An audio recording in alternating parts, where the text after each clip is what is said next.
Fatty লিভারের চিকিৎসার জন্য ইন্টারমিটেন্ট ফাস্টিং এর ভূমিকা।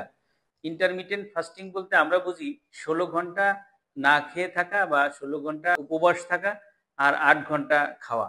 এই ১৬ ঘন্টা এমন হতে পারে যে রাত ৮টা থেকে পরের দিন ১২টা পর্যন্ত না খেয়ে থাকবে এবং দুপুর ১২টা থেকে রাত ৮টা পর্যন্ত সে খাবে।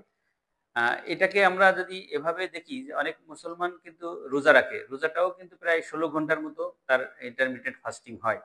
তো এই ইন্টারমিটেন্ট ফাস্টিং এর সময় যেটা খেয়াল করতে হয় সেটা হলো যে তার এই যে ৮ ঘন্টা সে খেতে পারবে সেই ৮ ঘন্টা যেন সারাদিনের খাবার যেন পুরোটাই সে বেশি, বেশি করে না খেয়ে ফেলে। তাহলে কিন্তু ফাস্টিং থাকার যে ফলে যে শরীরে যে মেটাবলিজম ছিল বা ওজন কমেছিল সেটার গুরুত্বটা থাকবে না।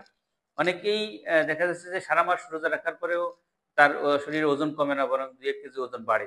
এটার ফলে দেখা যাচ্ছে কি যে সে যে ইফতার থেকে সেহরি পর্যন্ত রোজা সারাদিন রোজা রাখলেও ইফতার থেকে সেহরি পর্যন্ত যে সময়টা সে পায়, সেই সময়টা সে সারাদিনের খাবার খেয়ে ফেলে বা তার চেয়ে বেশি খাবার খেয়ে ফেলে।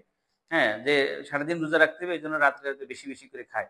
এর ফলে কিন্তু তার শরীরে ইটা থাকে না, ওজন কমতে সাহায্য করে না। এই এইজন্য আ ইন্টারমিটেন্ট ফাস্টিং যদি সঠিকভাবে পালন করা যায় তাহলে ফ্যাটি লিভারের চিকিৎসায় এটা গুরুত্বপূর্ণ ভূমিকা পালন করে।